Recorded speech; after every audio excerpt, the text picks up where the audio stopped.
Bueno, no sé cómo andaremos de conectados ya, jóvenes. ¿Cuántos son ustedes?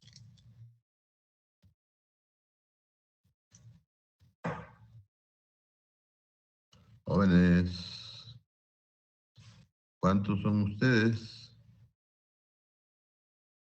Como 137, doctor. No, ¿cuántos del grupo en total?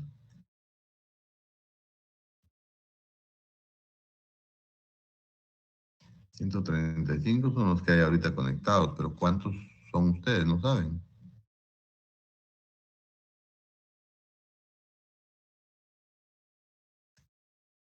¿Saben mucha?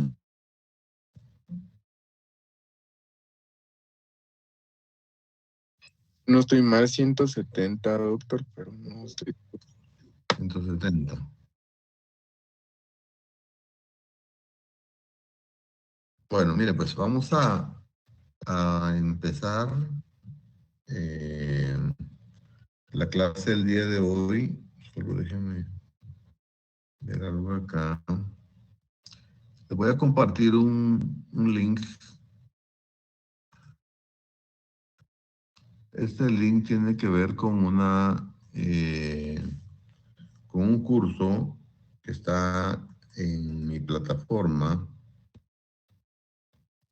que se llama Cuidando mi Corazón. Quiero por favor que escuchen bien lo que vamos a hacer. Entran a ese link y se inscriben. Se pueden inscribir desde hoy que terminamos la clase. La plataforma de cardioclínica, que es mi plataforma, tiene dos cursos ahorita, un curso que es gratuito, que es Cuidando mi Corazón, y un curso que es pagado, que es curso de electrocardiografía básica para los que estén interesados. Pero lo que les quería decir es que esta plataforma amerita, número uno, que se inscriban, y número dos, que esperen un correo que les va a llegar a ustedes de confirmación donde ya han sido aceptados. Es decir, que la plataforma no se entra inmediatamente, sino que se inscriben y el administrador de la plataforma les va a dar acceso. Les voy a pedir un favor, que no se inscriban dos veces, porque eso nos genera muchos problemas después. Inscríbanse solo una vez, nada más, por favor. Eso lo van a hacer cuando terminemos la clase.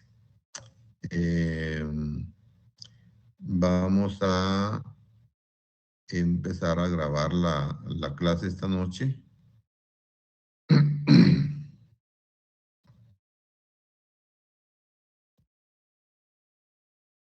Así que su mejor sonrisa, mucha, para la cámara.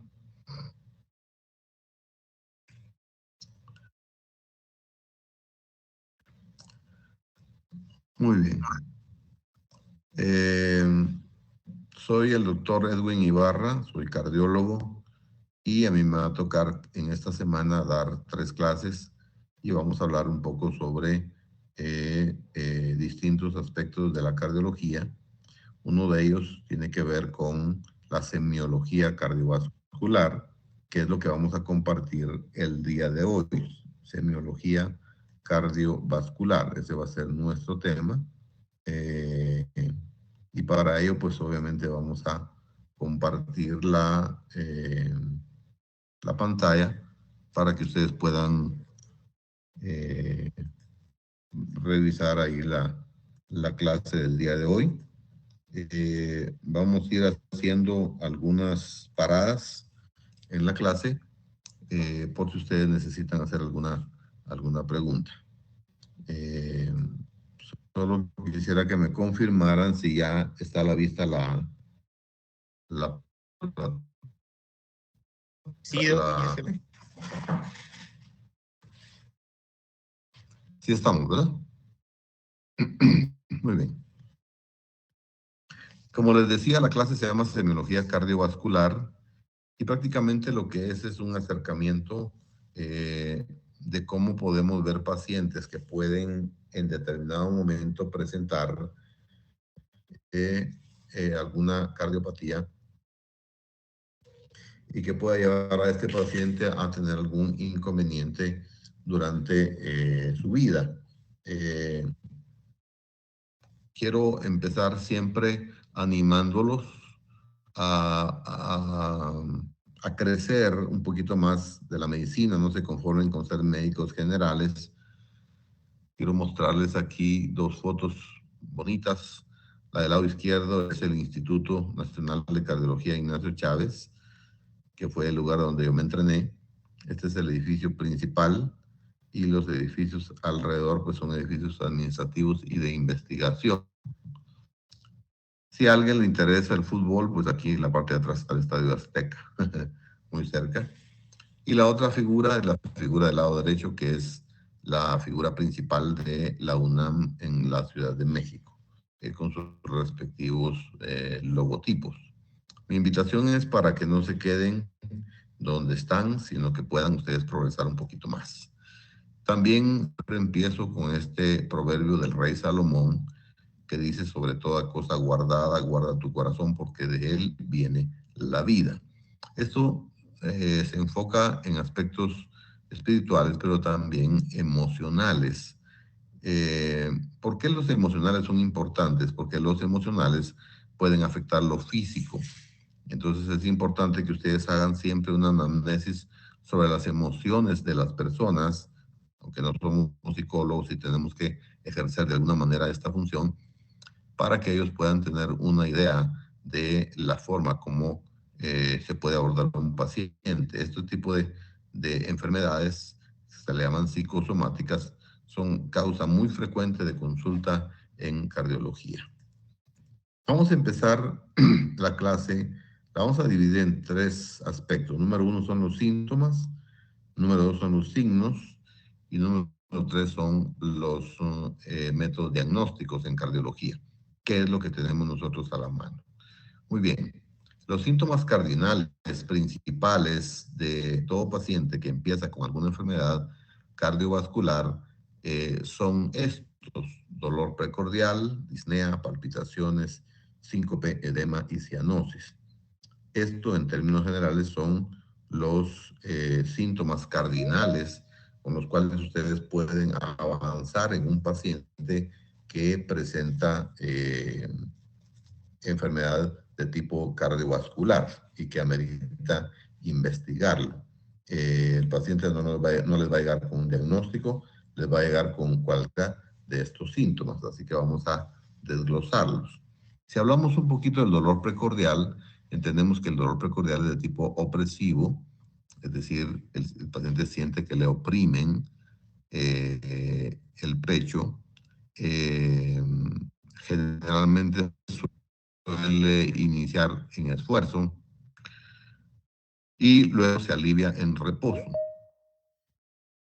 Aunque esto puede variar porque mientras va progresando la enfermedad, muchas veces el dolor es más a nivel, progresivamente va haciendo con menos esfuerzo hasta que se da en reposo. Pero también tiene otra característica, que se alivia con nitroglicerina. El dolor de origen isquémico, que es al que nos estamos refiriendo acá, tiene irradiación a cuello, a brazo y hombro izquierdo. Esa es la forma.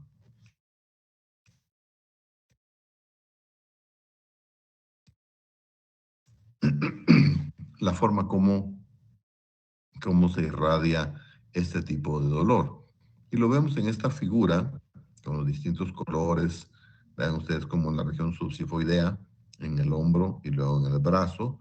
Y todo lo que ustedes ven aquí alrededor son los diagnósticos diferenciales a los cuales ustedes pueden enfrentarse cuando un paciente tiene dolor precordial opresivo. Es muy amplio, de tal manera que no nos vamos a detener en cada uno de ellos. El siguiente síntoma tiene que ver con la disnea, que es la sensación subjetiva de falta de aire. La disnea en estos casos puede ser de esfuerzo, puede ser en reposo, que es lo que se llama la ortopnea, o bien una manifestación propia que es disnea paroxística nocturna, que obviamente representa un avance en la enfermedad cardiovascular. La disnea puede presentarse en distintos escenarios, de tal manera que hay que hacer una buena anamnesis con este tipo de síntomas. Los pacientes pueden también tener o clasificarlos de acuerdo a la New York Heart Association, la NIHA. Y ustedes van a encontrar que la clasificación se basa en relación a la falta de aire que el paciente siente cuando realiza cierto tipo de actividades.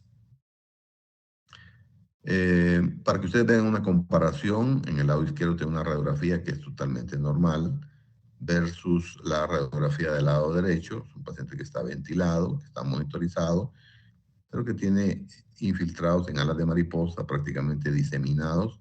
Hay más cardiomegalia y obviamente este paciente, por supuesto, que va a tener una disnea importante que lo puede llevar a edema pulmonar y obviamente a ser ventilado.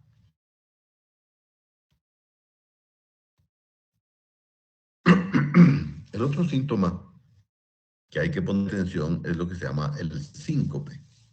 El síncope no es más que una pérdida del conocimiento, es una pérdida repentina, por lo general suele ser reversible y suele ser breve. Sí hay pérdida del conocimiento, pero también es un hecho que es reversible, es breve y que hay recuperación prácticamente íntegra. ¿Cuál es el diagnóstico diferencial que podemos pensar desde el punto de vista cardiológico? Porque déjenme decirle que la palabra síncope engloba muchísimas. Es casi como la cefalea o como la disnea, ¿no? Hay muchísimas cosas que van enfocadas en esto. Pero refiriéndonos directamente a lo cardiológico, tiene que ver con la miocardiopatía septal asimétrica. Es una enfermedad muy frecuente en jóvenes. Ustedes han visto la causa por la que se mueren los deportistas en pleno campo. Son estas. La estenosis valvular aórtica, donde hay un estrechamiento de la válvula, coartación de aorta, que hay un estrechamiento de la aorta por sí misma, generalmente la aorta descendente, bloqueos auriculoventriculares y arritmias. Son las principales 5 causas de diagnóstico diferencial en el síncope. Otro síntoma importante son las palpitaciones, que no es más que una sensación rápida e irregular del ritmo cardíaco. Normalmente uno en situaciones normales no detecta el ritmo del corazón. Es decir, no siente los latidos del corazón. Y en este caso es una sensación rápida e irregular del ritmo cardíaco, que es casi como los puntitos blancos que ustedes pueden ver aquí, que a veces están arriba, a veces están abajo, a veces están de color rojo, que se aceleran, o amarillos que están lentos, pero son muy dispares y eso hace que las palpitaciones sean la principal manifestación de arritmias. Palpitaciones pueden deberse a anemia, a ansiedad, a problemas tiroideos, a hipoglicemia, prolapso de la válvula mitral, sustancias estimulantes medicamentos, alcohol, sobredosis de medicamentos, como por ejemplo antitusígenos o bien hormonas tiroideas. Y por supuesto, las arritmias son las principales causas de las palpitaciones. Lo que ustedes pueden ver acá, en este trazo, es que vemos un electro que empieza con 2 latidos normales y de pronto hace un latido así grandote, con una pausa, y esto mismo suele repetirse, y eso tiene que ver con extrasistolia ventricular. Versus el lado derecho,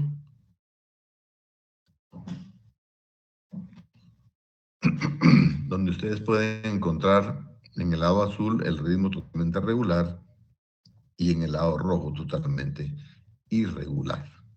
Eso es una fibrilación auricular lo que está presente acá. El siguiente síntoma tiene que ver con el edema, que no es más que la acumulación de líquido en el espacio extracelular o intersticial, además de las cavidades del organismo, donde puede también haber edema. La figura muestra lo clásico que uno puede encontrar en este tipo de pacientes. La cianosis es otro síntoma que tiene que ver con la coloración azulada de la piel y de las mucosas, que obviamente cuando uno encuentra este tipo de problemas, tienen una causa de una oxigenación deficiente de la sangre, es decir, la sangre no está recibiendo la suficiente oxigenación y por eso podemos ver los cambios. Generalmente eso está relacionado, cuando encontramos cianosis, a anomalías cardíacas, pero también a problemas de índole respiratorio. No hay signos o síntomas, mejor dicho, patognomónicos en sí de una enfermedad por sí misma. Puede un mismo síntoma como la disnea o el dolor precordial o las palpitaciones pueden saltarse de un sistema a otro.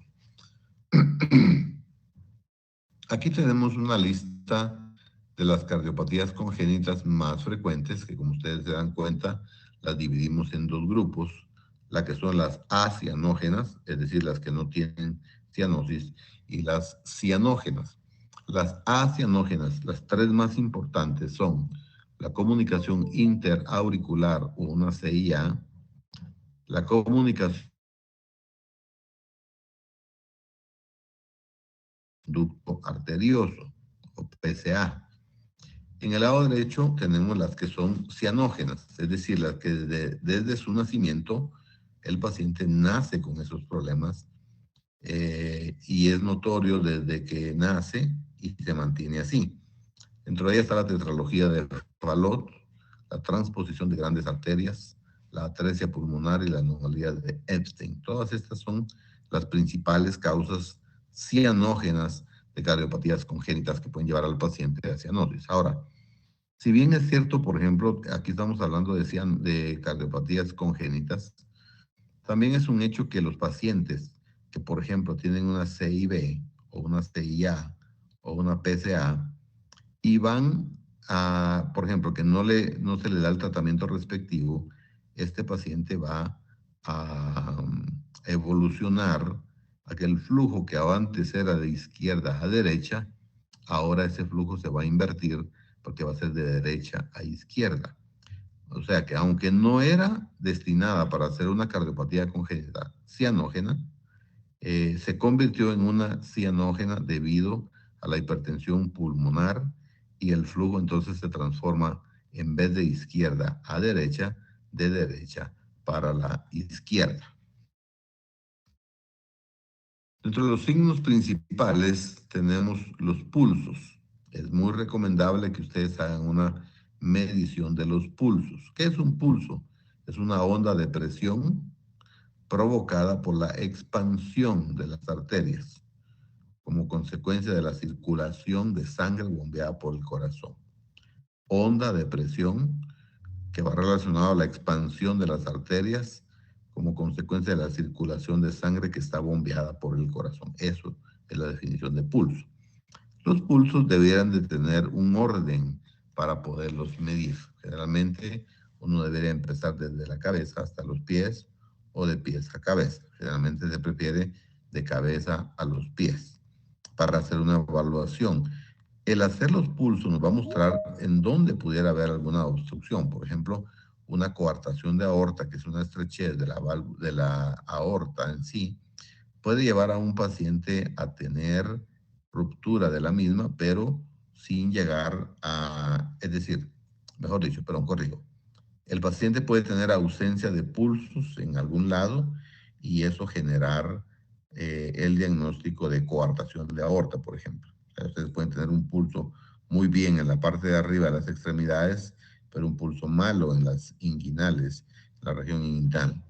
Eso se debe a que hay una obstrucción por arriba de la arteria subclavia, entonces todo lo que va de la cintura para arriba está bien, pero la cintura para abajo está anormal. Ustedes van a encontrar, por ejemplo, ausencia de pulsos femorales, pero sí presencia de pulsos en la región del brazo. Esto va relacionado con la coartación de aorta, pero en fin, nos puede servir mucho para evaluar la dislipidemia que un paciente pueda tener, la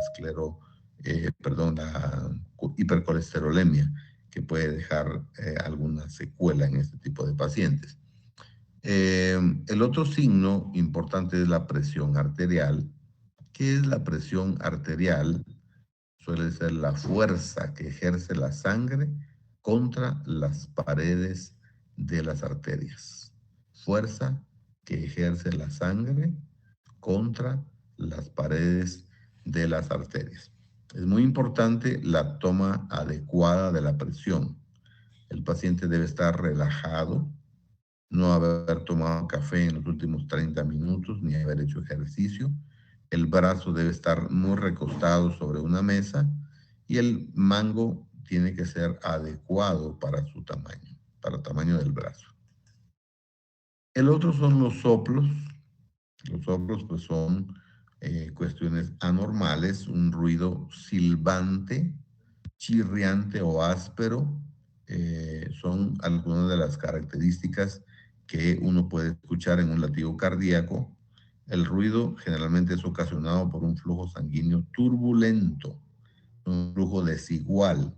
No olviden ustedes que el flujo es totalmente igualitario en todas las arterias. Si ustedes llegan a encontrar un flujo irregular, es que ese paciente va a tener una irregularidad o alguna obstrucción en alguna de las arterias.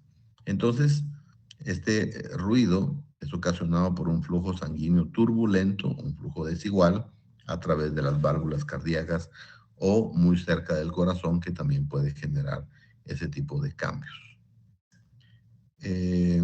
Estas son algunas clasificaciones de los soplos cardíacos.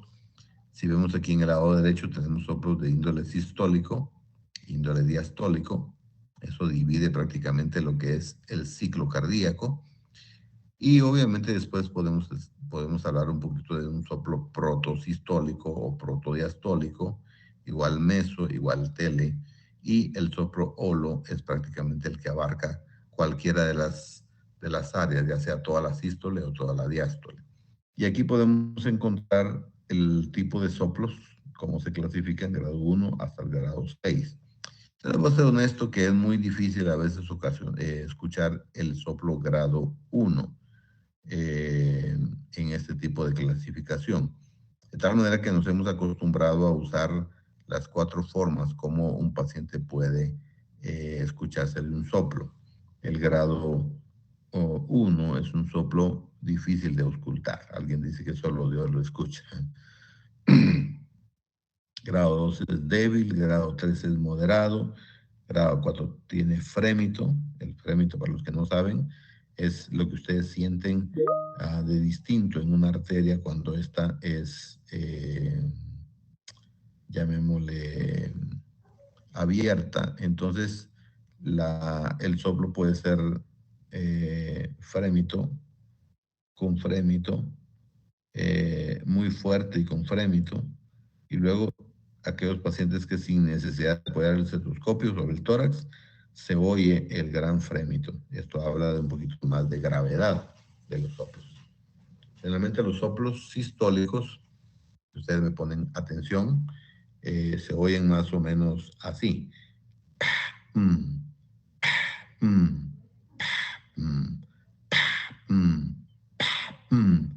esos, como ustedes se dan cuenta, son soplos del primer ruido. Aquí tenemos ese soplo, lo podemos escuchar en estenosis aórtica, pero también lo podemos escuchar en insuficiencia mitral. O sea que un soplo puede variar dependiendo de dónde ustedes lo están escuchando. Luego, un soplo diastólico se oye más o menos así. Los distólicos son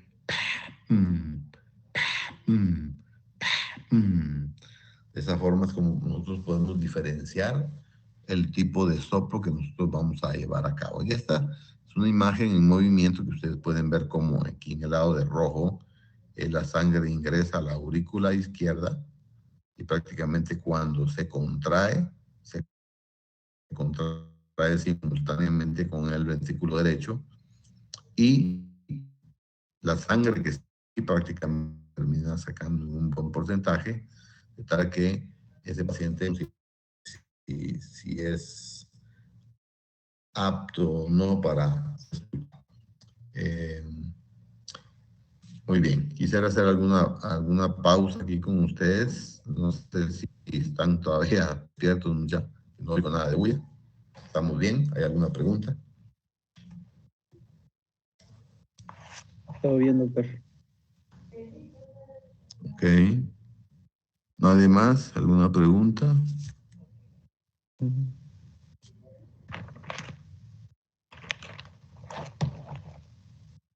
¿No hay? No, doctor. Muy bien. Entonces vamos a continuar con la clase. Solo confírmenme si tienen ahí la imagen, por favor.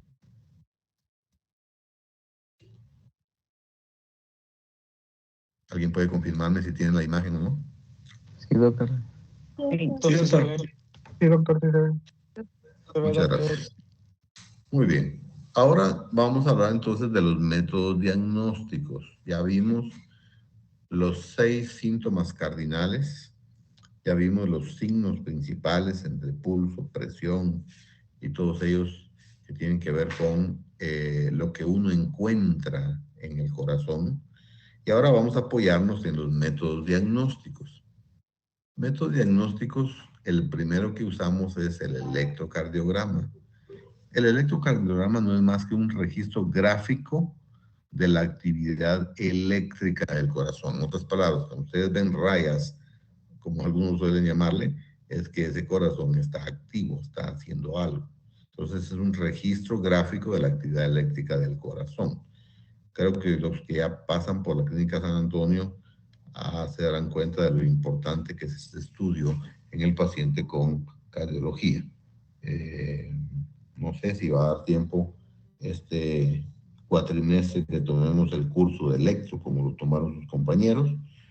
De lo contrario, pues vamos a platicar con el doctor a ver qué dice. Bueno, el otro síntoma, perdón, la otra prueba diagnóstica de cardiopatías tiene que ver con la prueba de esfuerzo. ¿Qué es la prueba de esfuerzo? Pues el paciente se coloca amarrado, se le colocan los electrodos amarrados para que no se pueda caer.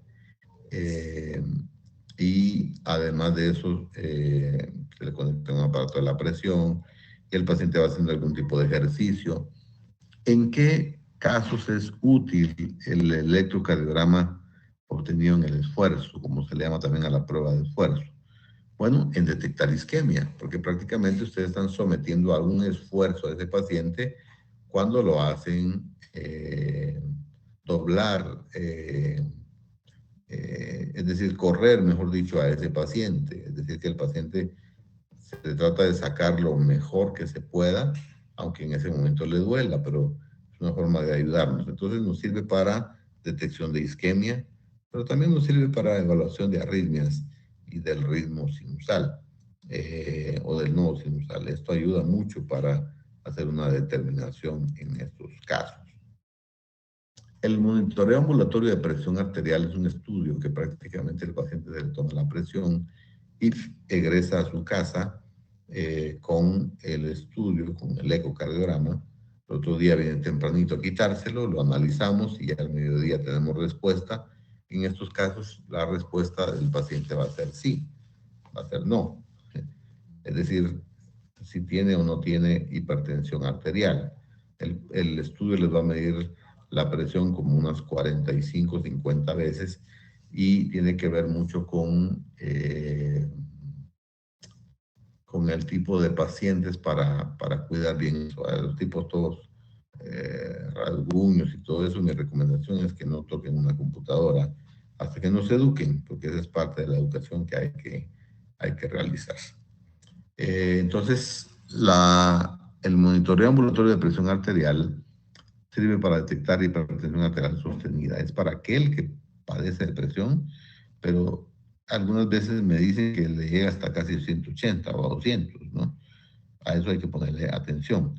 Igual son los de bata blanca. Los de bata blanca son pacientes que han sido molestados por sus predecesores y tienen algún tipo de recuerdo malo respecto a sus catedráticos, pero alguno de nosotros necesita prácticamente ser sometido a un proceso de este tipo para que le puedan detectar la presión de bata blanca, la presión que se sube cuando el paciente está en el ambiente hospitalario, la detección de hipertensión enmascarada, que suele en todo caso dar el tratamiento para la presión. Y por último, pudiéramos ayudarlo ahí, cómo se le puede controlar el medicamento, el tratamiento medicamentoso que está sirviendo. Por ejemplo, si el paciente solo está tomando la mitad de la pastilla porque quiere ahorrarse, en realidad no sabe que no está ahorrando, sino que al contrario está poniendo en riesgo su vida porque el paciente, pues de alguna manera puede resultar hipertenso y dañarlo, ¿no? Entonces el monitoreo de presión arterial nos sirve para detectar todo este tipo de problemas que nos puede suscitar. Eso es lo que ustedes ven en una gráfica en donde ustedes observan en rojo que hay predominio sistólico y miren abajo todo lo verde prácticamente es diastólico. Normalmente hay un descenso nocturno en la presión que parece no darse en este caso.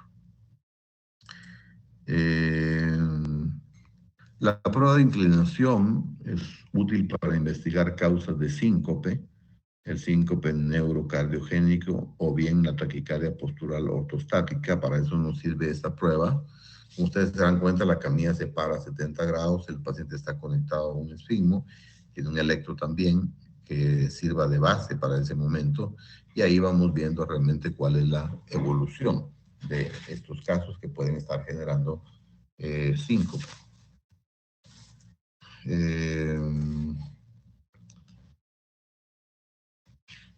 Vamos a ver. Ok, en este caso tenemos el ecocardiograma, que es útil para evaluación de las cavidades cardíacas, la presencia o ausencia de ellas. Es muy útil en la falla cardíaca y también muy útil en las valvulopatías. Son las principales armas fuertes de un cardiólogo, tanto el electrocardiograma como el ecocardiograma. Entonces ustedes lo que van a ver es prácticamente esa anatomía cardíaca y van a encontrar este tipo de cosas. Este es un eje largo, por ejemplo, donde el ventrículo está por acá. Aquí está calcificado un poco la válvula mitral, ¿ven? Tengo rosada la pared. Igual, vean, está calcificado acá también. Este me encanta porque nos da las 4 cámaras y vemos el accionar de todas las válvulas, a lo menos de las más importantes. Son estas que están acá.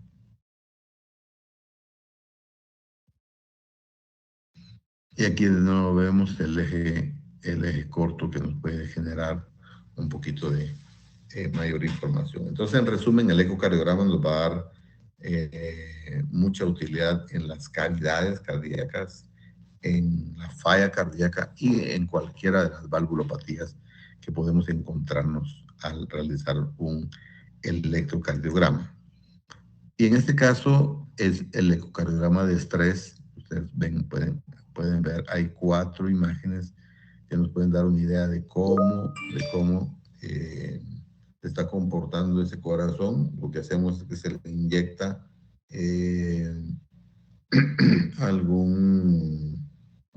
alguna sustancia que acelere el corazón, porque eso sirve para la detección de isquemia. Si el ultrasonido muestra que el corazón se mueve poco, no hay mayores cambios, pero si no se mueve mucho, esto habla de que esa zona del corazón está irrigada por una arteria que tarde o temprano se va a ver en problemada. Entonces evalúa la función contráctil de reserva que un ventrículo puede tener. Por ejemplo, hay pacientes que ya no tienen volumen respiratorio, sino que miren, quiero el trabajo para mañana. Y entonces, de alguna manera, estos casos con el ecocardiograma de estrés, los pacientes son sometidos de esa forma al estrés para detectar isquemia y evaluar la función contráctil de reserva que pueden tener, en este caso con el estudio con dobutamina, que se inyecta y luego se va acelerando para después irlo minimizando poco a poco. Así que muy útil el ecocardiograma de estrés. El otro es el monitoreo Holter de 24 horas. Bueno, algunos le llaman de 24, pero la verdad es que algunas veces, dependiendo de las necesidades del paciente, así va a ser la medicina. Por ejemplo, cuando un paciente tiene palpitaciones, son internas o ha llorado, pues obviamente vamos a detectar algún tipo de cambio de arritmia.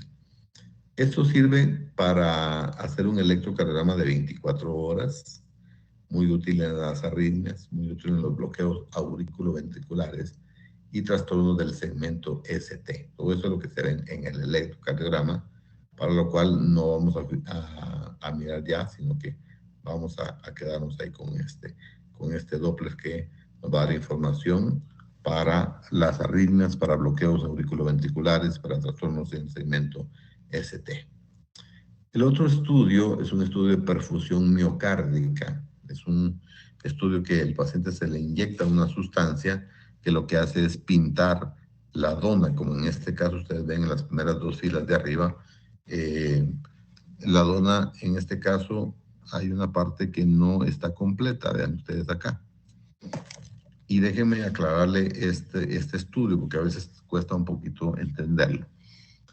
Para este estudio usamos un radionúclido, que es el marcador, y usamos o buscamos isquemia hemocárdica o infarto antiguo. Esas 2 razones principales son para realizar... Disculpe, sí, solo que no se ve la pantalla.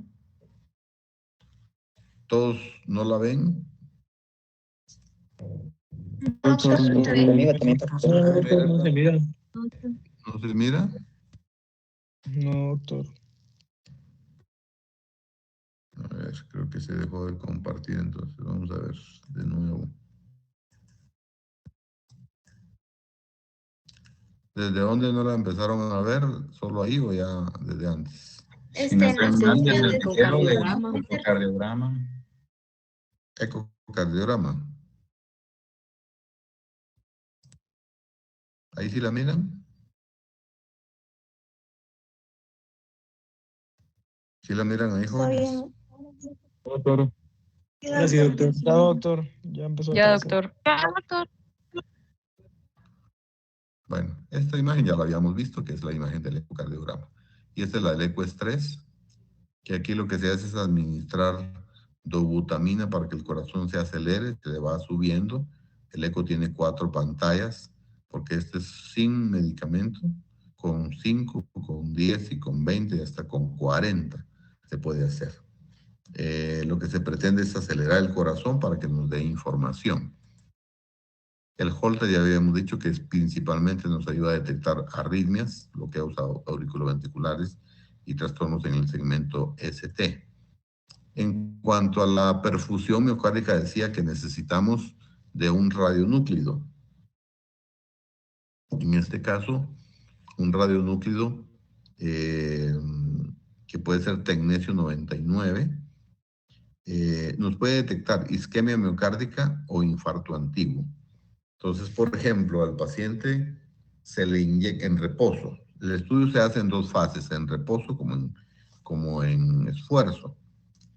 Creo que aquí, en esta imagen, ustedes ven acá, dice reposo, acá.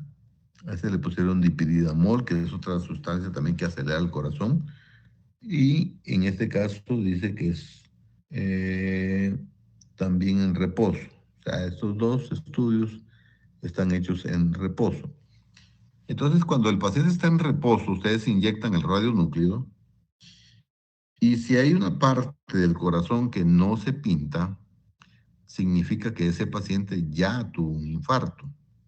Cuando no se pinta, porque se supone que el corazón se deja prácticamente pintar, por así decirlo. Y lo que se hace es, pues, cuando ustedes inyectan el radionúclido, el tecnesio 99, si no hay ningún problema, la perfusión miocárdica es vista en todos lados. Pero si hay isquemia en algún lado, esa zona, si hay infarto antiguo en esa zona, infarto. Estamos hablando en reposo. Si hay infarto, es decir, que la dona no se llena bien, entonces ese paciente tuvo un infarto, ¿ya? Porque la dona no se llenó. Ahora, ustedes pueden tener un paciente que tiene un estudio normal de perfusión en reposo, pero cuando lo aceleran, ese paciente, hay zonas donde no se pinta bien, como en este caso, del que estamos viendo. Aquí ven en rojo, ven una zona que no se pintó bien, o sea que no llenó la dona totalmente. Repito, inyectan ustedes el tecnesio 99 primero, cuando son fases en reposo. Si el paciente tiene un defecto de llenado, ese paciente tuvo un infarto antiguo. Muy al contrario, cuando vamos a detectar isquemia, el paciente le aceleran el corazón y a cierta velocidad se nota que el ultrasonido, perdón, el ecocardiograma no se mueve, ¿ya? Para eso sirve la diferenciación entre si es en reposo o es en esfuerzo. El siguiente estudio tiene que ver con la radiografía coronaria, que como ustedes ya vieron, se introduce un catéter desde aquí de la femoral o puede ser ahora desde la radial, y ese paciente es llevado a una sala de hemodinamia, lo cateterizan del lado izquierdo como está aquí y del lado derecho. Ustedes pueden ver que aquí está el tronco donde introdujeron el catéter y lo que ven ustedes acá es una descendente anterior porque es una arteria que desciende por encima de la parte anterior y luego viene la circunfleja, que generalmente es rama derecha y rama izquierda. Entonces, esa es la forma como detectamos. Ahora, si ustedes quieren ver la coronaria derecha, lo que se hace es poner un catéter que los lleve prácticamente al otro lado. Si el lado izquierdo lo estamos viendo aquí de este lado, el lado derecho lo vamos a ver de este lado. Entonces, cuando inyectamos algo en el lado derecho y no hay buena respuesta, se dice que ese paciente tiene una situación de estrés, de isquemia. Inyectamos con medio de contraste a este paciente y por eso es que se pintan las arterias. En este caso, una arteria perfecta. Es lo que ustedes ven acá. Se introduce desde la ingle un catéter que va hasta el corazón, el cual da la vuelta después. La geografía coronaria nos sirve para tener una idea de cómo es la anatomía de las arterias coronarias. Nos detecta las obstrucciones cardíacas, coronarias mejor dicho, y es entonces ahí cuando podemos aplicar la angioplastía y la colocación de un stent. O sea, introducimos por acá, por este mismo catéter, una guía, y en la guía va montado el stent, que lo cual abrimos para prácticamente detectar algún inconveniente. Los problemas vienen después cuando ya tenemos más complicaciones, entonces ya no es suficiente la angiografía y colocación de stent, pero es una medida básica muy importante que puede tardar años en resolverse. Muy bien, esa sería toda la clase del día de hoy. Estoy abierto a las preguntas, chicos, si ustedes gustan preguntar. Doctor, perdone, en la angiografía coronaria se puede introducir el catéter por la arteria subclavia. No, no, porque la arteria que se va a puncionar tiene que estar a la vista. Y la arteria subclavia, arteria, no vena, arteria. La arteria subclavia no es visible, eso es al cálculo, al tanteo, como decían por ahí. Entonces, es mucho riesgo, puedes causar un neumotórax, que de hecho ha sucedido. Pero si tú guardas todas las precauciones debidas, pues yo creo que te va a ir bien. Gracias. ¿Alguna pregunta más?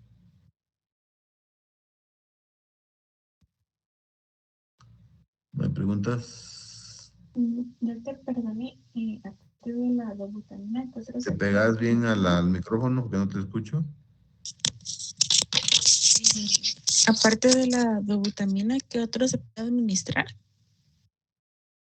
El cordarone, que es amiodarona. Ay, Oh, perdón, gracias. ¿para qué me dijiste? Perdón, me perdí. ¿Para qué me dijiste que...? Para el ecocardiograma de estrés. Ah, ok. Dipiridamol, dipiridamol y dobutamina. Ah, bueno, gracias. Ujú.